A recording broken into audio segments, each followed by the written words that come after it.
इशारे में बात समझो बस। और कुछ लोगों की मजबूरियां हैं, वो यहां आएंगे, वो जानते हैं उनको लाने वाला यहां कौन है, अच्छी तरीके से हम जानते हैं। वो अपनी मर्जी से नहीं आ रहे हैं, उनको लाया जा रहा है, क्योंकि वो जानते हैं कि अगर हम नहीं ऊपर की बात माने और नहीं यहां आए तो जो हाल यूपी में आजम खां की यूनिवर्सिटी का हुआ, तोड़ दिया गया, वही हाल हमारा भी हो जाएगा, वही हाल हमारा भी होगा। और हमारे कॉलेज और मेडिकल कॉलेज और हमारी यूनिवर्सिटियां भी तोड़ दी जाएंगी और सीबीआई और ईडी सब हमारे ऊपर छापे मारेगी और हम जमानत नहीं। मजबूरी है उनकी आना, वो बेचारे आएंगे यहाँ। अब वो साउंड को क्या करें, तो लगता है माइकी जैसे मर गया, हमें जनाजा ही पढ़ना पड़ेगा यहाँ पर। ऐसे ही तुम्हें पैसा मिलेगा, रो रो के पैसा देना इनको, जैसे ये रो रो के। हाँ सुनिए, तो कुछ लोग ये मजबूरी है उनकी, वो यहां आएंगे, मजबूरी आप समझ लीजिए। लेकिन आपकी कोई मजबूरी नहीं है, आप अपना अच्छा और बुरा अच्छी तरीके से समझते हैं। बंगाल वालों, बिहार वालों की तरह कभी गलत कदम मत उठा जाइएगा। बस मैंने इशारा कर दिया, बिहार वालों की तरह गलत कदम मत उठाइएगा, गलत फैसला मत कर जाइएगा, वरना आपकी आगे आने वाली नस्लें आपको कभी माफ नहीं करेंगी। सी और एनआरसी मुड़ला रहा है हमारे सरों पर, इतना याद रखिएगा। मैंने 2 महाना के जलसे में कहा था, अभी 3-4 रोज दिन पहले, जितने आराम से यहाँ से तुम गोश्त जो कलकत्ता भेज रहे हो ना, अगर यहाँ ये सरकार चली गई और दूसरी आई तो गोश्त भेज नहीं पाओगे यहाँ से वहाँ तक। हालात क्या होंगे तुम्हारे। तुम यहाँ, मैं किसी पार्टी का प्रचार करने नहीं आया, लेकिन तुम्हें मुत्तहिद करने आया हूँ। तुम मुत्तहिद हो जाओ, तुम्हारे अंदर इत्तेफाक पैदा हो जाए, बस तुम जम जाओ। जहां भी वोट दो, जिसको भी दो, आने वाले चुनाव में मैं नहीं बताऊंगा कि किसको दो, जिसको भी दो, तुम सारे मुसलमानों का वोट एक जगह जाना चाहिए, एक साथ एक जगह जाना चाहिए।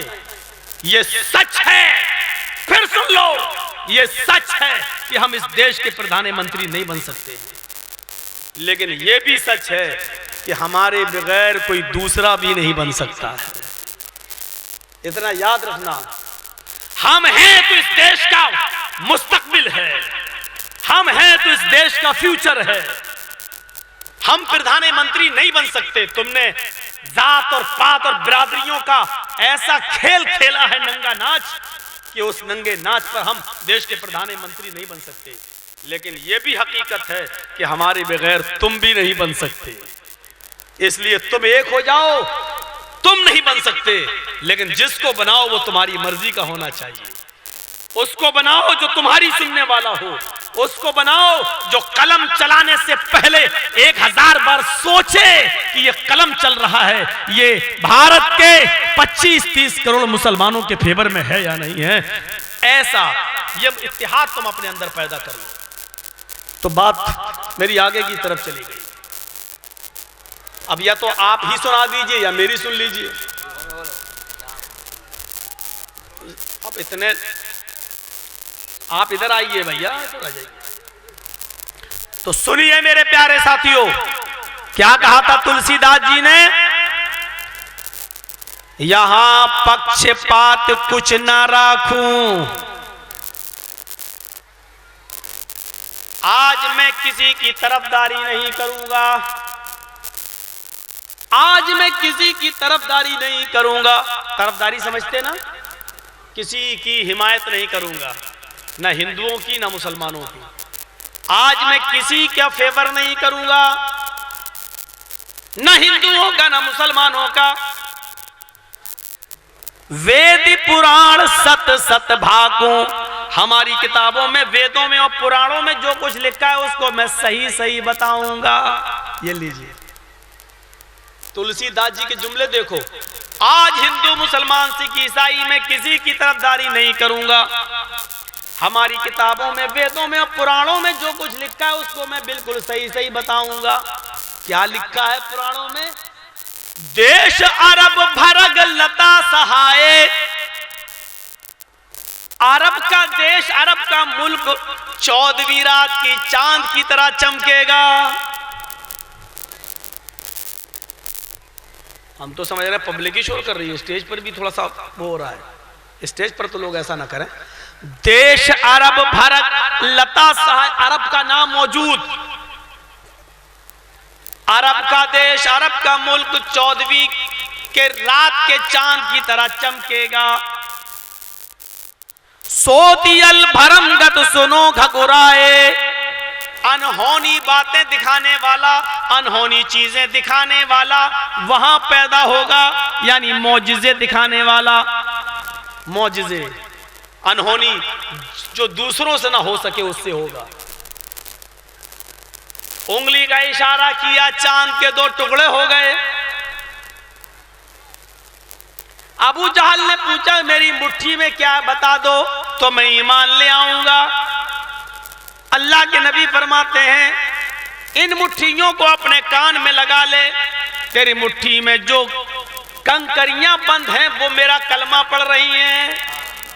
मुट्ठी में कंकरियां, ये भी बता दिया। उसने कान में लगाया, कंकरियों से आवाज आ रही थी अशहदु अल्ला इलाहा इल्लल्लाह व अशहदु अन्ना मुहम्मदन अब्दुहु व रसूलुहु।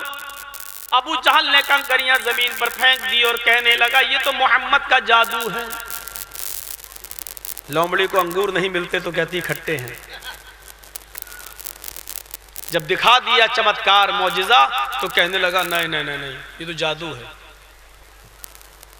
ये तो जादू, नहीं मान रहा। देश अरब भारत लता सहाय, सोतियल भरमगत सुनो घकुराए, उसके अंदर अनहोनी बातों को दिखाने वाला एक पैदा होगा, मौजिजे दिखाने वाला पैदा होगा। एक गिलास दूध 116 सहाबा भूखे। मस्जिद नबवी के बाहर जो चबूतरा है जिसको सुफ़ा कहा जाता है, साहबे सुफ़ा सबके सब भूखे, जो पढ़ते थे, जो कुरान की तालीम हासिल करते थे। अबू हुरैरा कहते हैं अल्लाह के नबी एक गिलास दूध आपके पास आया है, आप पी लीजिए और बचे तो मुझे भी दे दीजिए, 6 दिन से भूखा हूं। अल्लाह के नबी ने फरमाया अय अबू हुरैरा दाहिनी तरफ से सबको पिलाना शुरू कर दो। कहते एक गिलास दूध और सबको पिलाना शुरू कर दो, ये तो 100 से ज्यादा लोग हैं। तो अल्लाह के नबी ने कहा कि मैंने कहा ना सबको पिलाना शुरू कर दो, जाओ दाहिनी तरफ से पिलाओ। तो कहा अल्लाह के रसूल पहले मैं पी लूं? तो कहा नहीं, तुम सबसे लास्ट में पियोगे। कहा मैं तो 6 दिन से भूखा हूं।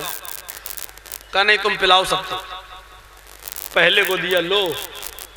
अबू हुरैरा कहते मुझे थोड़ा सा गुस्सा था, 6 दिन का भूखा, मैंने पहले को दिया, ले यार पी ले। उसने पीना शुरू कर दिया और पूरा पेट भर के पिया और उसके बाद गिलास वापस करके कहता लीजिए। अरे अबू हुरैरा पकड़िए, लीजिए गिलास। अबू हुरैरा कहते हैं कि अब क्या पकड़ूं, कुछ बचा भी है? उसने कहा कसम है उस जात की जिसके कब्जे में मोहम्मद की जान है और मेरी जान है। अरे अबू हुरैरा ये पूछो कि कुछ कम भी हुआ है? तुमने दूध जैसे दिया था वैसे ही है। अबू हुरैरा कहते हैं मेरी जान में जान आई, मैंने दूसरे को पिलाया, तीसरे को पिलाया, 10 को पिलाया, 20 को पिलाया और मुझे उम्मीद हो गई। मैंने कहा जल्दी पिए, सब 100 को पिलाया, 110 को पिलाया, 115 को पिलाया। अल्लाह के रसूल ने कहा अबू हुरैरा सब पी चुके? कहा अब तुम पियो। फिर मैंने पिया, मैं भूल गया, भूखा था, एक ही सांस में चढ़ा गया। अल्लाह के रसूल देख रहे थे। आपने कहा अबू हुरैरा और पियो। कहा अल्लाह के रसूल पेट भर गया। कहा नहीं और पियो, क्योंकि नबी अकरम को 3 सांसें पूरी कराना थी। मैंने दोबारा पिया, फिर मैंने कहा अल्लाह के नबी लीजिए पेट भर गया। कहा और पियो। कहा नहीं पिया जा रहा है। पियो। फिर पिया तीसरी बार। कहा 2-4 घूंट पीने के बाद कहा अल्लाह के रसूल अल्लाह की कसम अब नहीं पिया जा रहा है। कहा लाओ हमें दो। फिर जाकर अल्लाह के नबी ने पिया। सोतियल भरमगत सुनो घकुराए, अनहोनी बातें दिखाएगा जो सबसे नहीं हो सकेंगी वो करके दिखाएगा। राजनीति भव्य प्रीति दिखावे, आपन मत सबका समझावे। वो राजनीति करेगा, आखिरी नबी देश अरब में जो आएगा वो राजनीति करेगा, सियासत।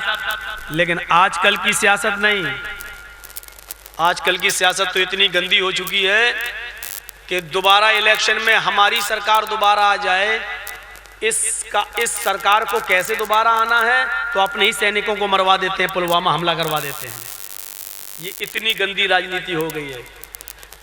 हमें दोबारा आना है तो क्या किया जाए, ऐसा कार्ड खेला जाए, अपने ही आदमियों को मरवा दो, अपने ही सैनिकों को मरवा दो।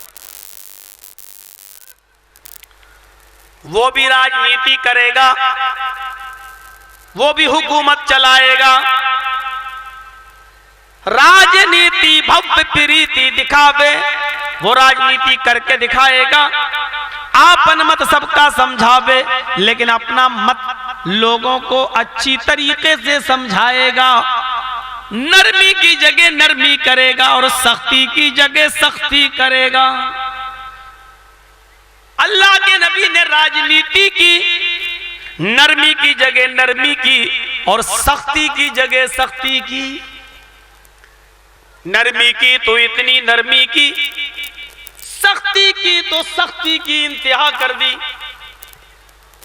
जहां सख्ती की जरूरत है वहां सख्ती की। एक लड़की फातिमा नामी कबीले बनु मखजूम की चोरी में पकड़ी गई। कहा अल्लाह के रसूल चोरी में पकड़ी गई, कितनी चोरी की, इतनी इतनी की, का हाथ काटा जाएगा।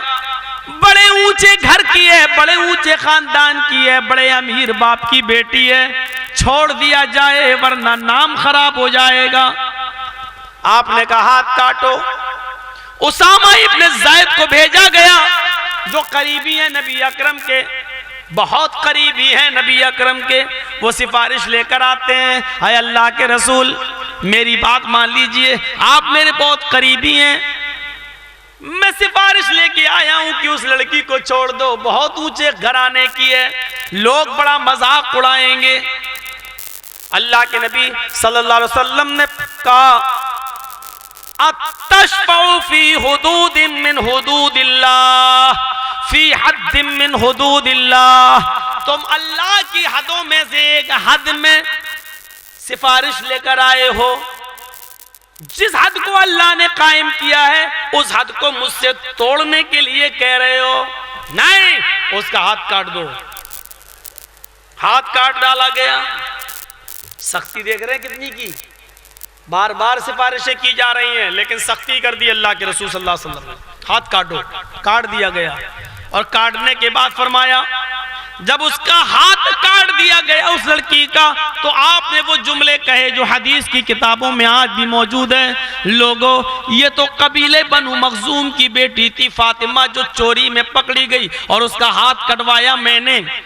उसकी जगह पर मेरी अपनी बेटी होती, मेरा अपना लख्ते जिगर, मेरी अपनी बेटी फातिमा होती, तो मैं अपनी बेटी का हाथ भी कटवा देता अगर वो चोरी में पकड़ी जाती। हदीस के अरबी अल्फाज ये हैं, लौ अन्ना फातिमा बिन्त मुहम्मद सरकत लक़तअतु यदहा, अगर उसकी जगह पर मोहम्मद की बेटी फातिमा होती, लौ अन्ना फातिमा बिन्त मोहम्मद, अगर मोहम्मद की बेटी फातिमा होती, सरकत चोरी की होती, लक़तअतु यदहा, तो मैं उसका भी हाथ काट डालता।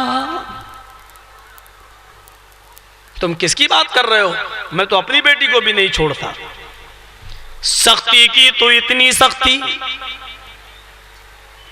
नरमी हुई तो इतनी नरमी, नरमी का मामला आया तो इतनी नरमी कि एक यहूदी अल्लाह के नबी के गले में फंदा डालता है रस्सी का, कपड़े का, और उसको ऐंठता है, गला दबने लगता है। आए मोहम्मद मेरा कर्ज दो, सल्लल्लाहु अलैहि वसल्लम मेरा कर्ज दो। हजरत उमर फारूक ने उसको धक्का दिया। शर्म नहीं आती मेरे नबी के साथ ऐसा करते? अल्लाह के नबी ने कहा तुमने इसको डांटा क्यों, इसको धक्का क्यों दिया? कहा अल्लाह के रसूल आपके गरीबान में रस्सी डाल दी और ऐंठ रहा था और मेरे सामने मेरे नबी की ये तौहीन करे और मैं बर्दाश्त कर लूं? ऐसा नहीं हो सकता। आपने फरमाया है उमर मुझे तुमसे ये उम्मीद नहीं थी, मैंने इससे कर्ज लिया था, 1 हफ्ते का वादा था, 5वें ही दिन मांगने लगा, अब ये कर्ज में 2 दिन बाकी थे, इससे तुम आसानी से मुतालबा करने के लिए कहते कि भाई अभी 2 दिन है, रुक जाओ, मिल जाएगा, और मुझे जल्दी अदा करने के लिए कहते कि अल्लाह के रसूल आपने कर्ज लिया तो जल्दी दे दो, लेकिन तुमने उसको डांटा और फटकारा, इसलिए इसका कर्ज का इंतजाम आज ही करो, अभी दे दो। उसका कर्ज दिया। फिर आपने फरमाया सुनो तुमने इसको मारा भी है, डांटा फटकारा है, इसलिए उसको ज्यादा दे दो, 30 सा और ज्यादा दे दो, 30 सा, 1 सा 2.5 किलो का, 30 सा 75 किलो और ज्यादा दे दो। नरमी की तो इतनी नरमी, सख्ती की तो उतनी सख्ती, और नरमी की तो इतनी नरमी। फरमाया राजनीति भव्य प्रीति दिखावे, आपन मद सबका समझावे, वो हुकूमत चलाएगा, राजनीति करेगा, लेकिन मसलहत से सख्ती की जगह सख्ती करेगा और नरमी की जगह नरमी करेगा, सख्ती की जगह सख्ती करेगा और नरमी की जगह नरमी करेगा। इसके बाद वाला जुमला देखिए जो हमारे मौजू से टच है, जब तक मद्दी कोया, जब तक मद्दी कोया, मद मानी मीठी और कोया मानी आवाज, मीठी आवाज जब तक इस दुनिया में बाकी रहेगी, सुरीली आवाज जब तक इस दुनिया में बाकी रहेगी, यानी कुरान की आवाज, कुरान की तिलावत कितनी सुरीली होती है। जब तक मद्दी कोया, मीठी आवाज, सुरीली आवाज, कुरान जब तक इस दुनिया में बाकी रहेगा, बिना महामद पार न होया, उस वक्त तक कोई मोहम्मद रसूलुल्लाह के बताए हुए रास्ते पर चले बगैर कोई पार नहीं हो सकेगा। तुलसीदास जी ने ये बात कसम खाकर कही, आज मैं किसी की तरफदारी नहीं करूंगा, जो मेरी किताबों में लिखा है वो मैं सही सही बताऊंगा। उसमें आखिरी चीज पर गौर करो, जब तक कुरान रहेगा तब तक मोहम्मद रसूलुल्लाह के बताए हुए रास्ते पर चले बगैर कोई कामयाब नहीं हो सकता।